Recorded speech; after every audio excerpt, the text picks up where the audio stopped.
உன்னை பார்த்துக்க நான் இங்க காத்திருக்கேன், நெஞ்சு ஏங்கிருக்க.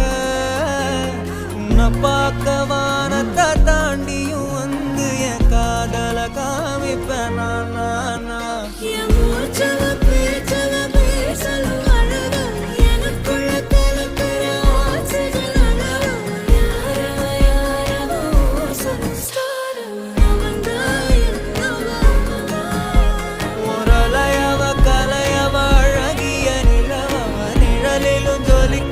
நிரந்தர ஒளியவ சரியவ தவறவ சிரிக்கிற சிரிப்புக்கு அவதான் காரணம்.